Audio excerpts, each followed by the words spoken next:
르클레지오의 황금 물고기를 기반으로 해서 이제 황금 물고기의 해석과 더불어서 이 황금 물고기 안에 들어가 있는 여러 가지 철학적 개념들을 살펴볼 건데요. 우리 지난 시간에 레비나스 윤리학에 대해서 얘기한 적이 있어요. 기억나시죠? 네. 레비나스 윤리학에서는 어떤 게 제일 중요했었죠?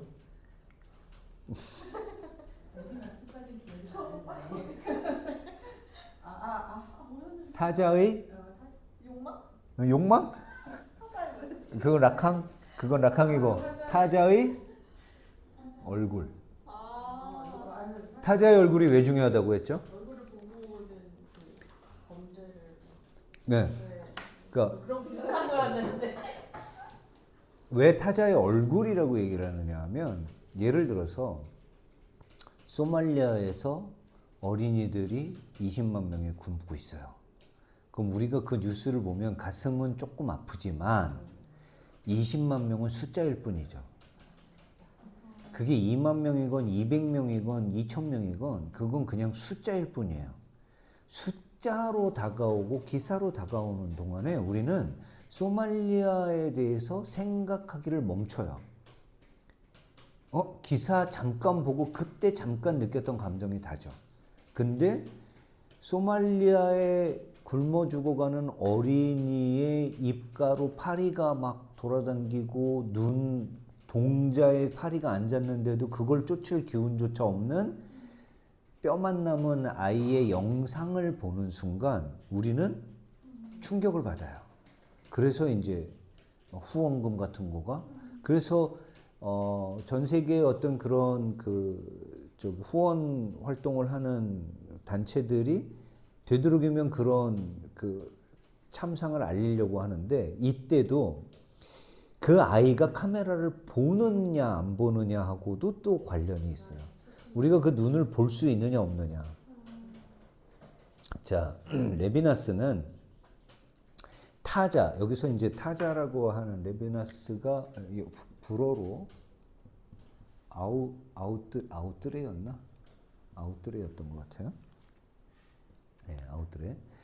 타자는 나와 다른 존재죠. 기본적으로. 타자는 주체의 반대편에 있는 거예요. 이거는 근데 그냥 민족, 성별, 계급이 다르다라는 뜻이 아니에요. 이건 근본적으로 내가 인식하는 범위 안에 없다는 얘기예요. 예를 들면 상인님이 어떤 남자를 봤는데 이 남자하고 말을 하기 전까지는 그냥 타자예요. 그 남자가 커피를 마시건 뭐 짜장면을 먹는지 관심 없어. 내 인식 밖에 있어. 근데 그 남자랑 탁 부딪혔는데 남자가 상희 씨 얼굴을 딱 보더니 갑자기 막 황홀해지면서 애가 표정이 불끄럭해지면서 막 뭔가 막 고백을 할 것 같은 이런 눈을 딱 봤어. 그럼 그 순간 상희님 마음속에 얘가 나한테 고백하려고 그러나? 그게 부담이 됐건 뭐가 됐건 안 돼. 그 나이에 멋진 남자가 고백하려고 그러면 부담으로 처음에 얘기하면 안 돼. 어쨌든 그 남자의 어떤 행위가 상인님한테 의미가 있으려면 사건이나 계기가 있어야 돼요. 혹은 관계가 형성이 돼야 돼요. 근데 나와 관계가 형성되지 않은 타자. 예를 들어서 상인님의 부모님도 상인님한테 타자이지만 엄밀하게 얘기해서 하지만 무의식 중에 부모님을 타자라고 생각하진 않죠. 그죠? 어느 면에선 나와 동일시하는 면이 생겨요. 그런데 레비나스는 그렇게 내 인식 안에서 내가 통제하거나 내가 감정적으로 교류할 수 있는 사람들 말고 더 본질적으로 나에게 어떠한 영향도 미치지 않는 존재를 타자라고 하는 거예요. 자, 이 타자는 내가 개념화하거나 도구화할 수가 없는 존재예요. 예를 들면 상희님의 직원들을 볼 때 직원들이 이 직원은 되게 명민하고 똑똑하지만 조금 게을러. 이건 개념화죠. 이 직원은 조금 우직하지만 되게 충성스럽고 일을 잘해. 개념화예요. 내가 개념화할 수 있는 건 그 사람을 어느 정도 관찰해야 가능하죠. 근데 타자는 여기서 레비나스가 이야기하는 타자는 그런 것조차도 불가능한 완전히 절대적으로 나와는 동일성이 없는 이질적인 존재를 타자라고 하는 거예요. 그래서 레비나스가 얘기하는 타자라고 하는 것은 절대 나와 동일화 할 수 없는 인물이에요. 이게 타자인데 그렇다라는 건 나와 전혀 상관없는 사람이라는 거예요. 나한테 동화되지 않는 사람이라는 거니까. 그런데 그 타자 중에서도 왜 얼굴이 중요하냐?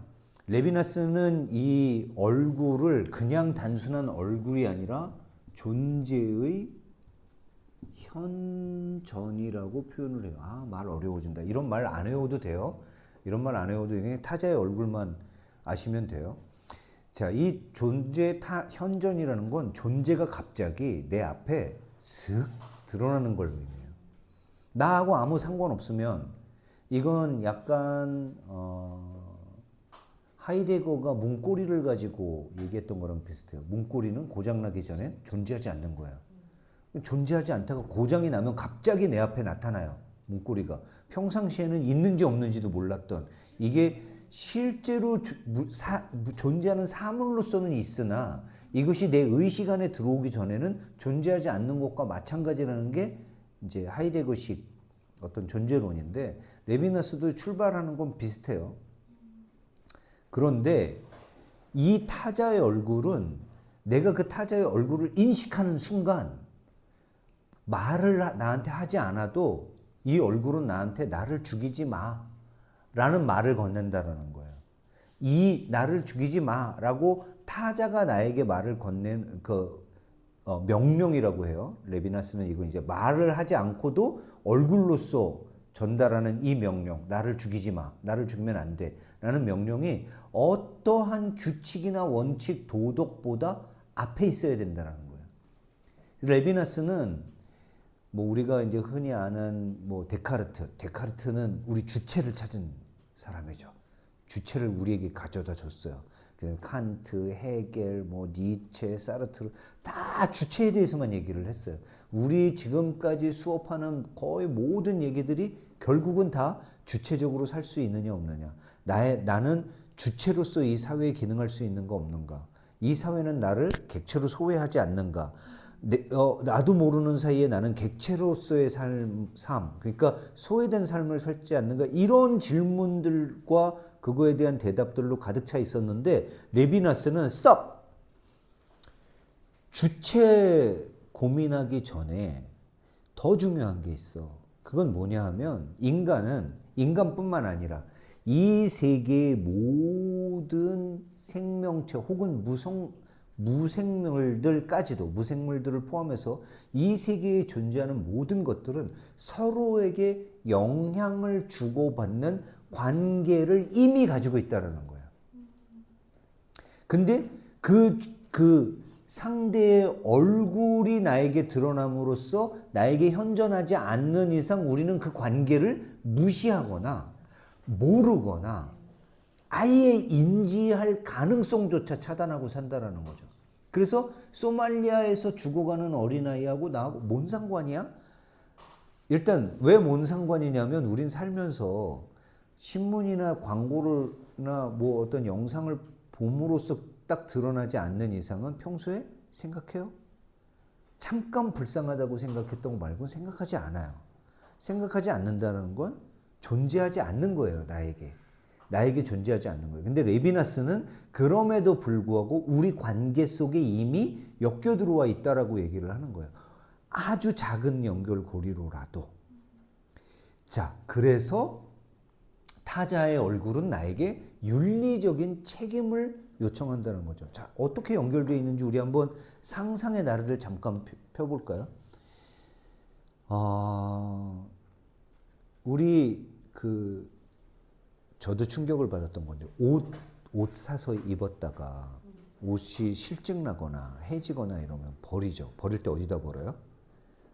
그렇죠. 아파트 사는 분들은 대부분 의류 수거함에 버려요. 그 의류 수거함에 버릴 때 우리는 어떤 마음이냐면, 아, 내가 안 입는 옷이 어떤 불우한 이웃들에게 도움이 될지도 몰라. 그런 생각으로 버리시죠. 그 생각도 안 해봤어요? 자, 그냥 나는 안 입는 거니까 어쨌든 우리 집에 더 이상 있으면 짐밖에 안 되니까 버렸어요. 그 의류들이 어디로 가느냐 하면 소말리아 같은 아프리카의 제3세계로 갑니다. 그 다음에 거기에서 그들이 그러면 가난한 사람들이 그 옷을 가져다 입느냐? 아니에요. 거기서 소각합니다. 쓰레기예요. 왜 제3세계까지 가서 소각할까요? 공해 문제 때문에. 그래서 가난한 나라에다가 쓰레기를 수출하는 거예요. 그러면 가난한 나라에서는 그 쓰레기를 돈을 주고 사는 건 아니겠죠? 돈을 받고 들여와요. 소각료를 받고. 그렇게 해서 자기네 나라에서 태우는 거예요. 그거라도 하지 않으면 수입이 없으니까. 그러면 소말리에 사는 어린이는 그 유해한 공기를 먹고 있는 거예요. 가뜩이나 먹을 것도 없는데. 그죠? 우리랑 관계가 있어요, 없어요? 없는 듯 보이지만 사실은 굉장히 밀접한 관계를 어느 사이인가 우리 삶은 우리가 알지도 못하는 사이에 맺고 있다라는 거예요. 그걸 우리는 잊고 살고 있다가 그 타자의 얼굴이 현현하는 순간 그 얼굴에 책임감을 느끼게 된다는 거예요. 그건 그 관계를 알아서가 아니라 내 내면에 나도 모르게, 자, 내가 어떤 지식을 쌓거나 윤리관을 가지거나 도덕에 대해서 공부하거나 철학에 대해서 공부하기 이전에 그런 거 공부 안 해도 여러분 길 가다가 강아지가 다리를 쩔뚝거리는데 보니까 누구한테 맞아서 부러졌어. 그 털이 숭숭숭 빠지고 아주 초췌한데 얘가 비까지 맞아가지고 부들부들 떨고 있는데 아주 처량한 눈으로 내 얼굴을 딱 직시하고 있어. 그거 그냥 지나갈 수 있어요? 그냥 지나가기 어렵죠. 강아지도 그런데 하물며 인간은 어떻겠어요? 이게 타자의 얼굴의 의미예요. 타자의 얼굴은 우리가 도덕적으로 무언가를 배우거나 철학적으로 무언가를 연구하거나 이러기 이전에 이미 우리 내면에 타자의 얼굴이 주는 명령을 우리는 받고 있다는 거예요. 다만 그것이 현존하기 전에는 잊고 산다는 거죠. 그러면 우리에게는 자, 주체로서 우리가 자유롭게 살아야 돼 이런 얘기를 할 것이 아니라 레비나스는 주체냐 자유냐 이런 걸 따지기 이전에 당신은 인간으로서 어느 만큼 책임을 지고 살고 있는가를 고민해야 된다는 거야. 그래서 레비나스는 타자의 고통 앞에서 나는 침묵할 수 없다고 얘기를 합니다. 근데 우리가 왜 이 타자의 얼굴을 외면한다 그랬어요? 모르기 때문이에요. 여기서 황금 물고기가 의미하는 바는 르클레지오가 작품 초반에 그녀는 황금 물고기였다라고 얘기를 해요. 검은색 피부에. 여러분 정말 그 아프리카 흑인들의 정말 까만 그 피부에 햇살이 닿으면 피부 자체가 워낙 매끄럽기 때문에 햇살이 금빛처럼 이렇게 머물러요. 이 피부에. 그런 느낌을 가지고 황금 물고기라고 하는 거고, 이게 성적 대상화를 상징하는 언어이기도 해요. 저는 앙골라에 갔을 때 깜짝 놀랐는데, 앙골라에는 이것도 성적 대상화하는 언어예요. 그걸 설명하다 보니까 이렇게 나오는데, 할리베리가 담배 파는 곳이 앙골라라고 얘기를 해요. 할리베리 아시죠? 엑스맨에도 나왔던 그 흑인 여배우 중에 정말 예쁘고 섹시한 섹시 아이콘으로 아카데미 여우주연상도 받았던 할리베리. 요즘에는 더 유명한 그 흑인 여배우들도 많이 있지만 어쨌든 제 또래들한테 익숙한 이름이라. 앙골라에 갔는데 정말 한 키 170, 180 되고 몸에 군살 하나도 없는데 정말 그 뭐라 그래야 되지? 하여튼 육감적인 몸을 하고 있고 얼굴도 너무 예쁜 흑인들이 바구니에 이렇게 담배들 쫙 쌓아놓고 팔고 이렇게 다녀요. 머리에다 이고 앙골라에서.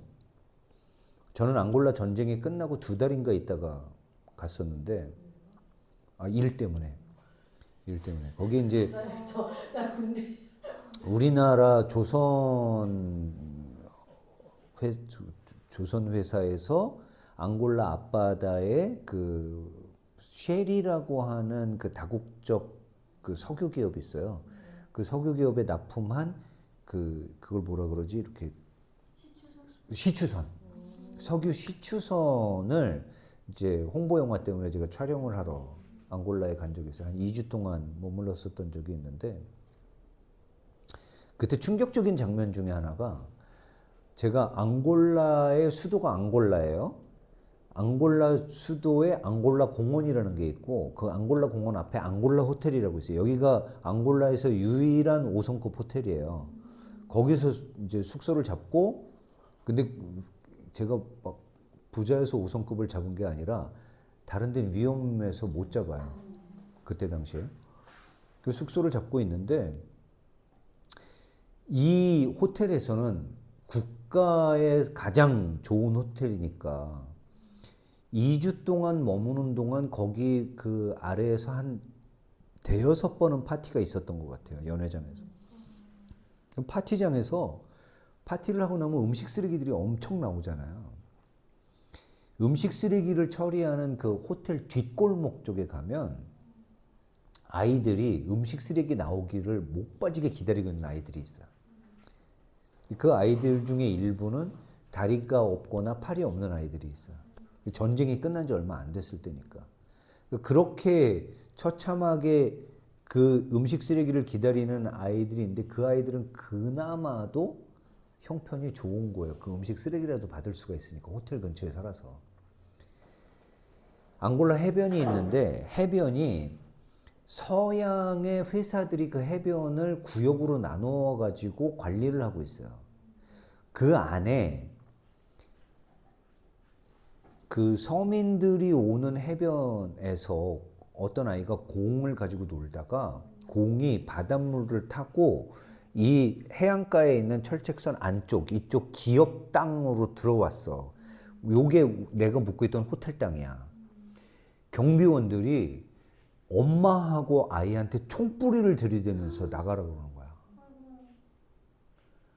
정말 그러니까 인권 이런 걸 생각할 틈이 있을까 그들이? 지금은 굉장히 많이 좋아졌겠지만 제가 그때 당시가 2002년도인가 3년도인가 그랬으니까요. 2001년이었나 보다. 2001년인가에 가서 그런 거를 봤었는데 하여튼 그 앙골라인들이 석양의 이렇게 피부를 보면 흑인 여성들이 정말 황금빛으로 불이 들어요. 황금 물고기 여성에게 황금 물고기라고 표현을 하는 것은 바짝바짝바짝 빛나는 그 굉장히 그 매끄러워 보이고 대리석같이 정말 흠결 하나 없는 그 피부에 태양빛이 머무는 게 굉장히 아름다워 보이기도 하지만 동시에 섹시해 보이기도 하는 거예요. 그래서 아일라를 황금 물고기라고 표현하는 데는 여러 가지 중의적 의미가 있지만 그렇게 성적 대상화하는 의미도 있어요. 레비나스는 그래서 근대 철학들 특히 이제 존재론, 주체를 찾는 이런 철학들을 거부하면서 레비나스는 윤리 이전의 윤리가 있다. 더 근원적인 윤리가 있다. 그것이 타자의 얼굴에서 드러나는 어떤 절대적인 명령이다. 그래서 레비나스는 어떻게 얘기를 하느냐면 진정한 윤리는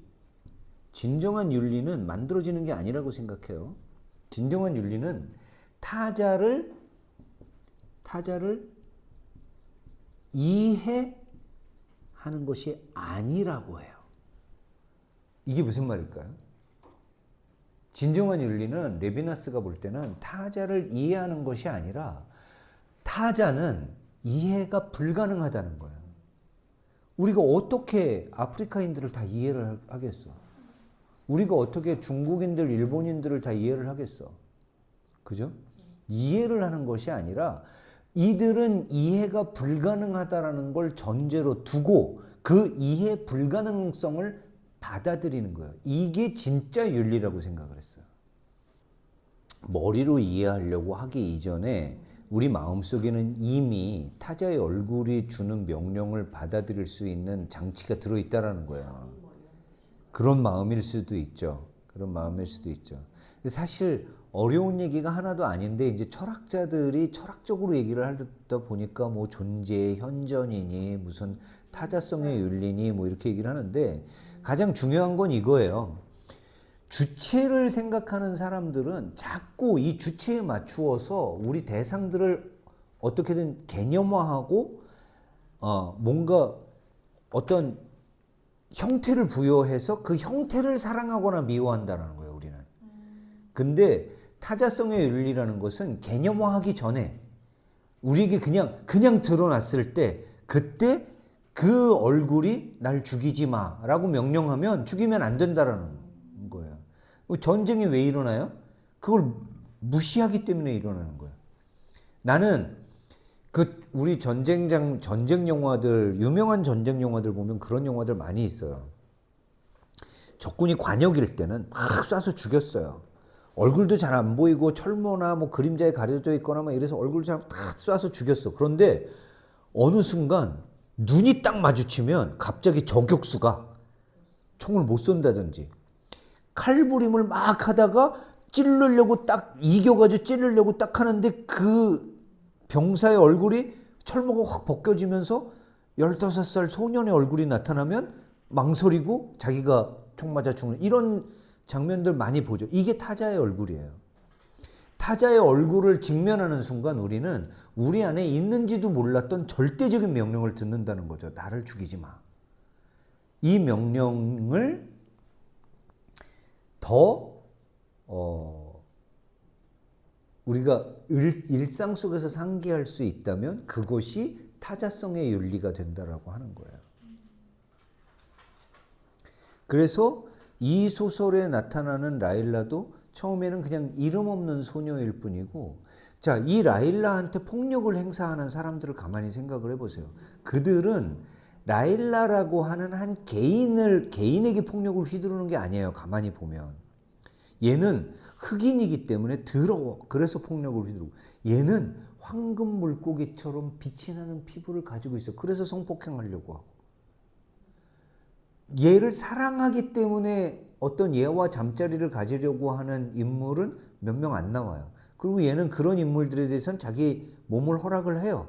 그런데 윤리적으로 굉장히 고결하게 무장한 사람이야. 그런데 갑자기 사진 찍자고 그러더니 범하려고 해. 이게 윤리가 도대체 뭐냐라는 거예요. 르클레지오가 얘기해 문명이 도대체 무엇냐라고 하는 거예요. 식민지인이기 때문에 자기가 자기 마음대로 해도 된다고 생각을 한다거나, 얘는 내가 돈 주고 사온 애이기 때문에, 이건 익명성이에요. 이미 그 안에는 얼굴이 존재하지 않아요. 이름이 존재하지 않는다라는 거는 주체적인 입장에서 주체와 언어라는 입장에서 보면 이 주체를 형언할 수 있는 언어가 없다라는 건 이 주체가 내 앞에서 주체로서 존재하지 않는다라는 얘기예요. 그냥 대상일 뿐이라는 거죠. 대상이라는 건 엄밀하게 얘기하면 뭐냐면 나의 행위를 받아들일 대상이에요. 그죠? 왜 대상화라는 게 말이 굉장히 안 좋은 의미인 것이 나의 행위를 받아들이는 대상인 거지, 주체로서 그도 나에게 반응하고 나도 그에게 반응해서 쌍방간의 감정적 교류가 일어나는 대상을 우리는 대상이라고, 철학적으로는 대상이라고 표현하지 않는다라는 거죠. 그건 상대죠. 사랑하는 상대. 상대적으로 서로의 것 교환하는 것. 근데 대상이라고 하는, 상대와 대상은 한자는 뒤집은 똑같은 말이지만 대상은 상호 교류가 없는 거예요. 일방적으로 나의 행위를 받아들이는 것을 대상이라고 하는 거예요. 그러니까 CF 속에 나온 전지현은 현실 속에 있는 전지현과는 다른 대상화된 전지현, 여성이라는 여성 성상품으로 대상화된 전지현을 얘기하기 때문에 대상화라고 얘기를 했던 거예요. 그게 자연인 전지현을 얘기하는 건 절대 아니었다라는 거죠. 이거 조금 이해가 가시나요? 대상화에 대한 개념이? 네. 자, 그럼 왜 지금 타자성의 윤리가 중요한가? 이 세계는, 지금 우리 세계는 타자를 배제하고 이해 가능한 것으로 단순화시키려는 게 있어요. 예를 들면, 아주 간단한 예를 들어봅시다. 중국인 혐오가 요즘 전 세계적으로 많아요. 근데 중국인 혐오를 부추기는 다양한 언어들 중에 중국인은 똥을 아무데나 싼다. 중국인 10억 명 중에 똥을 아무데나 싸는 사람이 10억 명일 수도 있고 1명일 수도 있어요. 근데 일반화시키는 거죠. 일반화시키는 게 대상화시키는 거예요. 개념화하는 거예요. 그래서 중국인이라는 그 어떤 정체성을 아무데나 똥 싸는 사람으로, 자, 제주도에서 얼마 전에 한 중국인 엄마가 건널목을 기다리다가 변이를 참지 못한 아이를 그 자리에서 똥을 누게 하고 그냥 간 사건이 있었어요. 그게 뉴스에도 나오고 우리나라에서 막 난리가 났었죠. 근데 그런 사건이 전 세계에서 지금 비일비재하게 일어나요. 우리나라는 어린애가 그랬잖아요. 뭐 유럽에서는 젊은 여성들이 그런 모습들이 막 사진에도 찍히고 영상에도 찍히고 이런 것들이 막 짤로 돌아다니고 이랬어요. 그러면 그런 장면을 보는 순간 우리는 무의식 중에 중국인은 더러워라고 개념화 시켜버린다는 거예요. 이 개념화 시키는 순간 우리는 중국 혐오에 빠지게 되는 거예요. 중국인 혐오. 한국인은 그런 혐오에서 자유로웠을까요? 옛날에 제가 하와이에 신혼여행 갔을 때 호텔에서 그 문구를 보고 정말 충격을 받은 적이 있었는데, 다른 나라 언어로는 하나도 안 써 있고 한글로만 이렇게 써 있었어요. 낙서하지 말라? 가운은 호텔 재산이니 가져가지 마세요. 얼마나 가져갔으면.